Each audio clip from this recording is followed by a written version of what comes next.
Gitu ceritanya. Jadi pada hakikatnya mereka ini adalah golongan pemberontak sebenarnya. Tapi macam-macam lah alasannya, berselindung di sebalik ayat lah, dengan takwil ayat.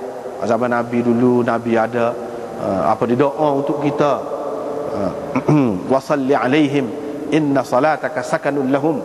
Kamu doalah kepada mereka bila mereka tu beri zakat. Doa kamu itu menenangkan mereka.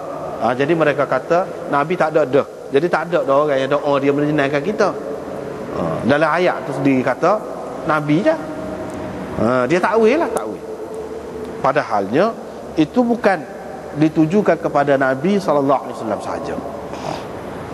Cuma kelebihan di zaman Nabi SAW iaitu mereka mendapat doa lebih lagi daripada orang lain. Kalau orang lain nak doa pun tak jadi masalah, molek juga nak doa untuk keberkatan dia, molek juga. Tetapi di zaman Nabi lebih-lebih lagi lah, sebab doa Nabi SAW sendiri. Dan kalau tak doa pun tak apa. Kalau tak doa pun tidak tertunai kau zakat, tertunai. Yang pentingnya bagi zakat tu. Doa kau tidak doa kau tidak jadi masalah. Bukan sakut di doa tu. Jadi bila tak ada doa tadi, tak ada lah. Bila tak ada doa Nabi tadi, tak ada lah kena bayar zakat. Tidak lagu tu. Bahkan zakat itu adalah kewajipan harta yang mana tidak ada kena-mengena dengan doa tu. Kalau tidak doa pun sah juga zakat. Cuma itu sebagai satu kelebihan kepada orang-orang di zaman Nabi SAW. Allah SWT suruh Nabi doa. Satu kelebihan kepada dia. Bukan bermakna nyabit dengan doa tu. Untuk dapat doa tu kena bayar, tak ada. Jadi bila duk bahas gitu, Sayyidina Umar ni kata gini-gini, Sayyidina Abu Bakar tak terima.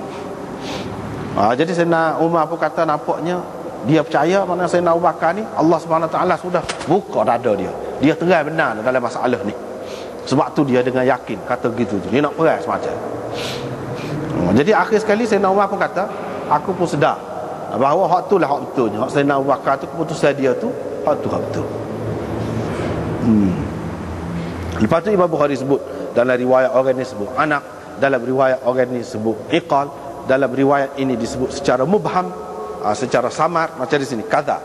Itu samar, tak jelas. Jadi ada macam-macam dalam riwayat yang berbeza tu ada berlakulah.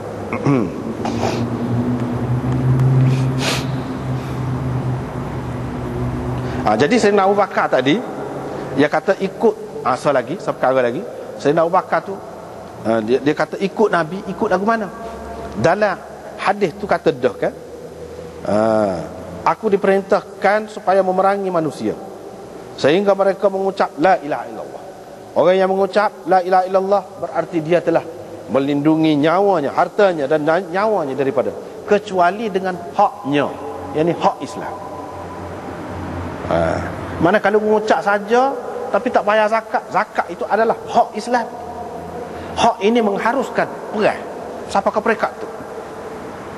Itu makna ada dah dalam hadis tu. Jadi Sayyidina Umar tak nampak hak tu dulu. Sayyidina Abu Bakar nampak. Di situlah menunjukkan dia tu lebih layak daripada Sayyidina Umar. Dari segi dalam ilmu dia tu dalam memahami hadis Rasulullah sallallahu alaihi wasallam, dia perhati benda tu. Dan di situ bermakna bukan makna dia nak perang dengan orang yang mendakwa Islam ni, makna melanggar sunnah Rasulullah, tak. Bahkan dia mengikut sunnah Rasulullah. Hadis ini juga tindakan Abu Bakar ini juga menunjukkan bahawa ulama duduk kata bila orang tu mengucap mana kira orang Islam, itu secara umum, terlalu umum sangat. Tetapi maksud dianya bila orang tu mengucap dan dia terima segala ajaran Islam, itu maksudnya. Kalau dia menolak mana-mana hukum Islam, tidak jadi Islam dia walaupun mengucap. Tidak jadi Islam dia walaupun mengucap.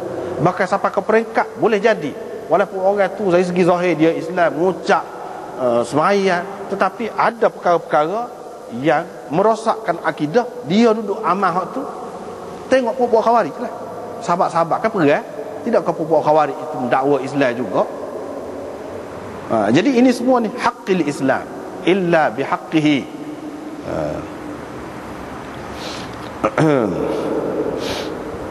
Gitulah. Seterusnya riwayat daripada Abdullah bin Abbas, dia kata Uyainah bin Hisn bin Hudzaifah bin Badr, dia pergi rumah sepupu dia, iaitu Hur bin Qais bin Hisn. Dia pergi. Jadi Hur ini adalah termasuk di antara orang yang rapat dengan Sayyidina Umar. Sebab apa? Sebab Sayyidina Umar, kalau orang ni orang pandai, orang berilmu, hafal Quran, ingat Quran, faham Quran banyak, dia akan masuk dalam majlis dia, bincang mesyuarat gapo, dia akan benarkan orang tu masuk. Terutama kau pandai, kau rapat dengan dia. Jadi Hur ini termasuk di antara hak tu. Sebab apa? Qurra ni dia menjadi anggota dalam majlis Umar dan mesyuarat dia. Dalam mesyuarat majlis mesyuarat Sayyidina Umar, dia orang-orang yang seperti inilah yang masuk. Jadi Hur ini, ya, dia rapat dengan Sayyidina Umar. Sayyidina Umar jadikan dia tu sebagai orang yang rapat dengan dia tu. Apa? Sebab dia tu minal qurra. Sebab dia tu termasuk dalam qurra.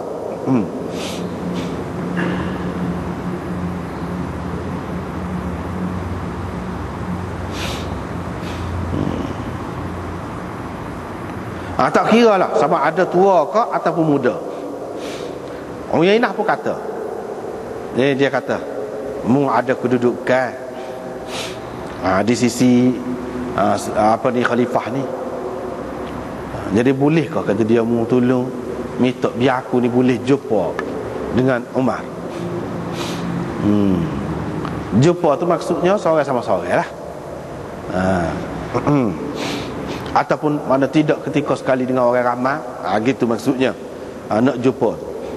Sebab Sayyidina Umar dia tak ada kata jaga dia tu ke, ataupun pengawal dia ke, tak benar ke orang masuk, tak ada lagu tu, tak ada.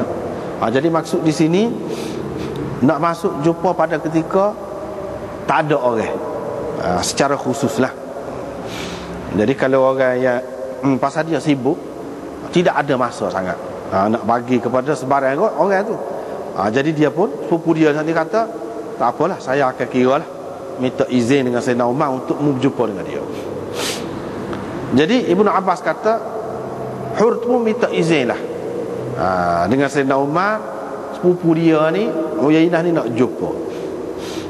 Bilanya masuk, ni bahasa jenis tak erti, bahasa jenis tak erti.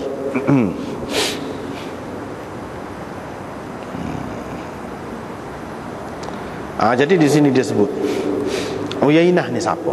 Dalam hasyiah kita nombor 2 dia sebut Uyainah bin sekian-sekian seperti tadilah. Terbilang dia ni termasuk, terbilang dia ni sebagai sahabat. Di zaman jahiliah terkenal dia ada berani, tapi jahil. Jahil dia, dalam keadaan jahil tu berani. Waktu jenis kasar. Dia ni terkenal dia. Lepas tu dia masuk Islam pada masa pembukaan Mekah, dan dia ikut serta perang dengan Nabi SAW dalam perang Hunain. Nabi SAW pun bagi kepada dia bersama-sama dengan mu'allaf yang lain. Banyaklah pemberiannya.